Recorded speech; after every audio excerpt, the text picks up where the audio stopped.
Good evening everyone. जैसा कि जानते हैं कि आज से हमारा स्पोकन का क्लास स्टार्ट होने वाला है। तो आज की क्लास में हम लोग जानेंगे इंग्लिश के इम्पोर्टेंस के बारे में कि इंग्लिश हमें क्यों ज़रूरी है, किस लिए ज़रूरी है, हम कहाँ कैसे बोल सकते हैं और किस किस फील्ड में हमारे लिए ये बहुत ही ज़्यादा इम्पोर्टेंस रखती है। तो आज की क्लास में हम लोग जानेंगे इंग्लिश के इम्पोर्टेंस के बारे में, इम्पोर्टेंस ऑफ इंग्लिश। जैसा कि आप स्क्रीन पे देख रहे हो कि इंग्लिश स्पोकन के बारे में कि English is a language which spoken all over the world. यानी इंग्लिश एक ऐसा लैंग्वेज है जो पूरे वर्ल्ड में बोला जाता है और यह एक इंटरनेशनल लैंग्वेज है। इंग्लिश एक ऐसा लैंग्वेज है जो कहीं भी एक दूसरे देश में बहुत आसानी तरीके से कम्युनिकेशन हम लोग कर सकते हैं, एक दूसरे की बात को समझ सकते हैं। तो हमारे लिए इंग्लिश इसलिए जरूरी है कि हम एक दूसरे की बात को काफी हद तक समझ सके। इंग्लिश एक ऐसा सब्जेक्ट भी है कि एक दूसरे को जोड़ने के साथ साथ एक दूसरे के कल्चर को भी एक्सप्रेस करता है। तो आज के टॉपिक में हम लोग जानेंगे इंग्लिश के बारे में। तो इंग्लिश जो होता है कई फील्डों में हमारे लिए बहुत काम आती है। पहला educational field, social field, economical field, entertainment field और पॉलिटिकल फील्ड। एजुकेशनल फील्ड में हमारे लिए इंग्लिश क्यों जरूरी है? क्योंकि हम लोग जानते हैं कि हमें जब अपने गांव से शहर जाकर पढ़ाई करनी होती है तो वहाँ इंग्लिश की इम्पोर्टेंस ज्यादा होती है। 10 के बीच में हम इंग्लिश नहीं बोल पाते। अगर कभी गलती से एक इंग्लिश वर्ड बोल भी देते हैं तो सामने वाले को देखकर ऐसा लगता है कि वो मेरे बारे में क्या सोचेगा। तो ये हमारे इंग्लिश के कुछ डिफेक्ट्स है जो हम लोग अपने हेजिटेशन से दूर कर सकते हैं। सबसे पहली बात ये है कि हम लोग हेजिटेशन ज्यादा फील करते हैं। हमें बोलने में, हमें नई चीजें करने में हेजिटेशन फील होती है क्योंकि लगता है कि लोग सामने वाले हमारे बारे में क्या बोलेंगे, हमारी बुराई करेंगे। तो ये हम लोग को सोचना नहीं है। हमें सबसे पहले कि हम इंग्लिश बोलना सीखे, इंग्लिश ट्राई करना सीखे, पढ़ना सीखे, सुनना सीखे। ये सभी चीज हमारे लिए ज्यादा जरूरी है। और देश विदेशों में भी अगर हम पढ़ाई करने के लिए जाते हैं तो हम वहाँ के लैंग्वेज को नहीं जानते। तो वहाँ के लैंग्वेज को नहीं जानना ये हमारे लिए कोई कंपलसरी नहीं होता है। लेकिन इंग्लिश एक ऐसा लैंग्वेज है जो एक देश को दूसरे देश से जोड़ता है, इसलिए इसे लिंक ग्लोबल और इसे इंटरनेशनल लैंग्वेज कहते हैं। सोशल फील्ड में भी आप लोग जानते हैं कि अगर हम कोई एनजीओ या किसी भी तरह के पार्टिसिपेट करते हैं तो उसमें इंग्लिश की ज्यादा इंपॉर्टेंस होती है, वैल्यू ज्यादा दिया जाता है। कोई भी फॉर्म होते हैं तो फॉर्म में हमें पढ़ने के लिए इंग्लिश के ज्यादा ही फॉर्म मिलते हैं। अपनी लैंग्वेज जो होती है वो अलग बात है, वो जानते हैं, वो तो बचपन से जानते हैं। लेकिन इंग्लिश एक ऐसा लैंग्वेज है जिसे हमें जानना बहुत ही जरूरी है क्योंकि अगर हम इंग्लिश नहीं जानेंगे तो हमें छोटी मोटी कठिनाइयां होगी। लेकिन जब आगे हम लोग हायर एजुकेशन के लिए जाते हैं तो वहाँ पे हमें बहुत बड़ी बड़ी कठिनाइयों का सामना करना पड़ता है। इसलिए इंग्लिश को ध्यान में रख कर पढ़िए और समझ कर पढ़िए कि इंग्लिश काफी हद तक आपके लिए इजी बन जाएगी। मैं कोशिश करूंगी आपके लिए इंग्लिश को इजी बनाना, लेकिन मेरे प्रयास के साथ साथ आपके प्रयास की भी जरूरत है, आपकी सहानुभूति की भी जरूरत है। क्योंकि जब तक आप मेहनत नहीं करोगे आपका इंग्लिश इम्प्रूवमेंट नहीं होता है। इंग्लिश हम लोग 5 तरीके से सीख सकते हैं जिसके 5 मंत्र होते हैं, वो मैं आपको कुछ देर बाद में बताऊंगी। लेकिन सबसे पहले आपको बता दूं कि आप कोशिश करिए इंग्लिश को ज्यादा से ज्यादा तक पढ़ने, सुनने, बोलने का प्रैक्टिस करिए। जैसा कि हमने देखे इकोनॉमिकल फील्ड में क्या होता है, अगर हम अपने कोई ऑफिस वर्कर में काम करें तो वहाँ इंग्लिश से हमें शर्मिंदगी के साथ गुजरनी पड़ती है। अगर हम इंग्लिश नहीं बोल पाते तो अपने कलीग के सामने हमें शर्मिंदगी महसूस होती है क्योंकि वो सामने वाला हमें क्या बोलेगा कि मैं इंग्लिश नहीं जानता हूँ या नहीं जानती हूँ। तो हम वहाँ पे अपने आप को साइड महसूस करते हैं। हम वैसे माहौल से दूर रहना चाहते हैं कि जहाँ इंग्लिश ना हो। तो ऐसा हमें बिल्कुल नहीं सोचना, हमें उसी माहौल में रहना और हमें इंग्लिश फटाफट बोलनी है। तो प्रैक्टिस आप अभी से करना स्टार्ट करिए और इंग्लिश को अभी से बोलना स्टार्ट करिए। क्योंकि मैं जानती हूँ और आप लोग भी जानते हैं कि कोई ऐसा आदमी या इंसान नहीं है जो इंग्लिश ना बोलता हो। सभी लोग इंग्लिश बोलते, चाहे छोटी चाहे मोटी, जो भी 1-2 वर्ड की भी है, लेकिन इंग्लिश सभी लोग बोलते हैं। बस इसे ध्यान देने की जरूरत है कि वो इंसान कब इंग्लिश का यूज कर रहा है और कब अपने लैंग्वेज का यूज कर रहा है। तो इस बात को ध्यान देना पड़ेगा। आगे हम लोग जानते हैं इंटरटेनमेंट फील्ड में क्या होता है कि अगर हम कोई मूवीज देख रहे या हम कोई सीरियल देख रहे या कोई सॉन्ग सुन रहे तो उसमें ज्यादातर इंटरटेनमेंट में हम लोग देखते हैं कि इंग्लिश का भी यूज ज्यादा। आजकल जो भी प्रोग्राम वगैरह देते हैं या न्यूज वगैरह देते हैं या कोई आपका सीरियल वगैरह रहता है तो उसमें देखिएगा कि ज्यादातर इंग्लिश वर्ड को यूज किया जा रहा है, इसलिए कि हम डेवलप कर रहे हैं, हमारा कंट्री डेवलप कर रहा है, हमारा वर्ल्ड डेवलप कर रहा है, तो हमारे लिए इंग्लिश भी डेवलप करनी चाहिए।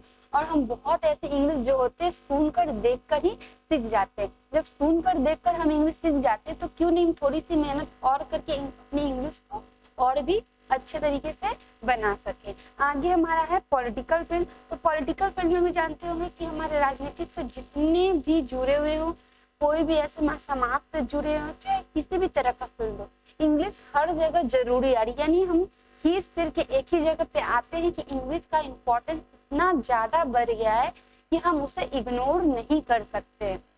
कुछ ऐसे बोर्ड के एग्जाम भी होते हैं जिसमें इंग्लिश के मार्क्स ऐड नहीं होते, तो वैसे बच्चे क्या करते हैं कि इंग्लिश को ध्यान नहीं देते पढ़ने के लिए। लेकिन मैं आप लोग को बता दूं कि इंग्लिश का ध्यान आप स्टार्टिंग लेवल से ही दीजिए। अगर आप स्टार्टिंग लेवल से इंग्लिश का ध्यान दीजिएगा तो आपके लिए इंग्लिश इजी रहेगा और आसान रहेगा। लेकिन कुछ लोग होते हैं जो बड़े होने के बाद इंग्लिश सीखने की इच्छुक थे, तो मैं ये नहीं कह रही हूँ कि आप इंग्लिश नहीं सीख पाओगे, आप सीखोगे लेकिन थोड़ा टाइम लगेगा, आपको प्रोनाउंसिएशन सीखने में भी टाइम लगेगा, ठीक है। तो आप इस बात को ध्यान दीजिएगा। मैं फिर से बोलना चाह रही हूँ कि इंग्लिश एक ऐसा लैंग्वेज है जो सभी जगह बहुत ही आसानी से एक दूसरे से अपनी बातें कर सकते हैं। एक देश दूसरे देश को जोड़ने का काम करता है। अगर हमें कोई बात करनी तो हर लैंग्वेज तो हम नहीं सीख सकते, तो हम हर लैंग्वेज को ना यूज करके इंग्लिश लैंग्वेज को यूज करते हैं, तो वो हमें आसानी से एक दूसरे की मदद करती, एक दूसरे की भावनाओं को समझने की मदद करती, सामने वाला क्या बोल रहा है और हम क्या बोल रहे हैं। ये इंग्लिश एक ऐसा प्रोसेस है जो सभी को जोड़ने का काम करता है। तो हम यहाँ से जाने इंग्लिश के बारे में, इंग्लिश क्या है, इंग्लिश का यूज कैसे होता है, इंग्लिश हम किस किस फील्ड में यूज कर सकते हैं, आज की क्लास में हम लोगों ने जाना। मैं आपको आगे बता देती हूँ कि इंग्लिश सीखने के लिए 5 लर्निंग प्रोसेस होते हैं। पहला है हमारा रीडिंग, राइटिंग, वॉचिंग, स्पीकिंग और लिसनिंग। रीडिंग का मतलब होता है पढ़ना, राइटिंग का मतलब होता है लिखना, वॉचिंग का मतलब होता है देखना, स्पीकिंग का मतलब होता है बोलना और आपका लिसनिंग का मतलब होता है सुनना। यानी इस 5 तरीकों को अगर हम अपना ले तो हमारे लिए इंग्लिश काफी हद तक आसान हो जाएगी। तो इस 5 प्रोसेस को आप अपने माइंड में सेटअप कर लीजिए कि आपको इस 5 प्रोसेस को पढ़ना है। जैसे पहला में आपका जो रीडिंग दिया हुआ, तो रीडिंग का मतलब क्या हुआ कि हम कोई भी न्यूज़पेपर पढ़े या कोई भी मैगजीन पढ़कर खुद को इम्प्रूव करें। रीडिंग देने का मतलब ही होता है कि हम जोर जोर से पढ़ना सीखें। ऐसा नहीं हम इतने जोर से पढ़े कि इस बगल वाले को प्रॉब्लम हो, जी नहीं, ऐसा पढ़ना है कि हमारा प्रोनाउंसिएशन भी बहुत सही तरीके से निकले। और जब भी हम किसी भी बुक को या किसी भी मैगजीन को या न्यूज़पेपर को पढ़ते हैं तो आप उस बातों को रिकॉर्ड करिए। आप जो स्पीक कर रहे हो, जो बोल रहे हो, उसको रिकॉर्डिंग करके देखिए। आपके कुछ सप्ताह बाद या कुछ महीनों के बाद आपका इम्प्रूवमेंट काफी हद तक बदल जाएगा।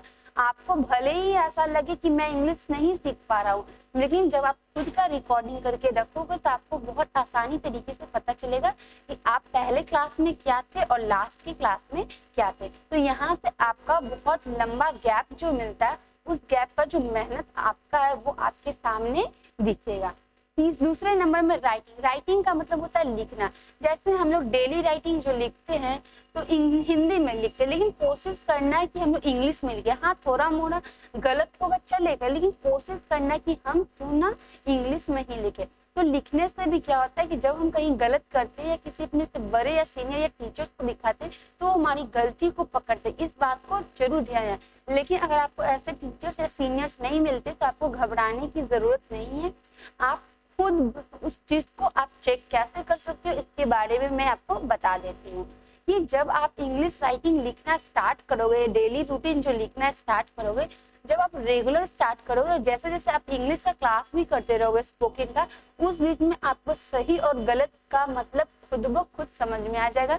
कहाँ सही है, कहाँ गलत है, कहाँ पे कौन सा टेंस यूज करना, ये सब बहुत ही आसानी से आप सीख जाओगे। तो आज की क्लास में हम लोगों ने जाना रीडिंग और राइटिंग के बारे में। तीसरा हमारा वॉचिंग। वॉचिंग का मतलब होता है देखना। हम कोई भी शो या कोई भी कॉमेडी या इंटरटेनमेंट की बहुत आसानी से हम लोग देखते हैं। तो देखने से क्या होता है कि हम बहुत सारी चीजों को वॉच करते हैं। वॉच करने का मतलब है देखते हैं, जिससे लगता है कि ये काम मैं कर सकता हूँ या मैं बोल सकता हूँ। तो ये हुआ वॉचिंग। तो वॉचिंग में हम लोग अच्छे अच्छे वीडियोस देख सकते हैं, उसको समझ सकते हैं और उसको देखकर आगे भी बढ़ सकते हैं। चौथा में स्पीकिंग। स्पीकिंग का मतलब होता है बोलना। अब हम जो चीज पढ़े हैं, रीडिंग दी है, लिखे हैं और जो चीज देखे उसी चीज को बोलने में आप कन्वर्ट करिए। यानी जो भी आपका पढ़ा हुआ है उसका अब बोलने का प्रैक्टिस करिए कि हम जो लिखे हैं, जो पढ़े हैं, जो देखे हैं उसको हम अपने सामने अपने 10 लोगों के सामने, अगर 10 के सामने नहीं तो कम से कम अपने दोस्तों के सामने बोलने का हम लोग प्रयास करेंगे। ठीक है। पांचवा हमारा लिसनिंग। लिसनिंग का मतलब है सुनना। जैसे ना बहुत आसानी से कहीं भी गाना या बजता है तो हम बहुत ही आसानी से सुन लेते। क्यों सुन लेते हैं? हमें बहुत जल्दी याद होता है। जब हमें हिंदी गाने इतनी जल्दी याद हो जाते हैं तो क्यों ना इंग्लिश गाने पे भी हम ध्यान दिया करें।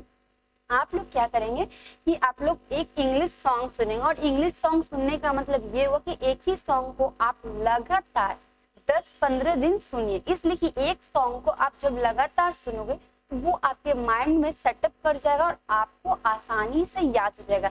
लेकिन आप सोचेंगे कि मैम ऐसा क्यों मना करिए। अगर आप डिफरेंट डिफरेंट सॉन्ग को सुनते हैं तो आपका प्रोनाउंसिएशन भी सही होगा, लेकिन काफी हद तक आप अच्छे तरीके से इम्प्रूव नहीं कर पाओगे। तो आप कोशिश करना कोई एक ही सॉन्ग को रखे और उस सॉन्ग को सुने, उससे आपका इम्प्रूवमेंट होगा। जब आप सॉन्ग को सुनकर कुछ सप्ताह बाद या कुछ महीनों बाद आप सुनकर उसको रिकॉर्डिंग जो आपके पास होगा उस रिकॉर्डिंग को आप सुनोगे तो आपको काफी हद तक बहुत अच्छा फील होगा, क्योंकि आपका इंग्लिश इम्प्रूवमेंट काफी हद तक हो चुका होगा।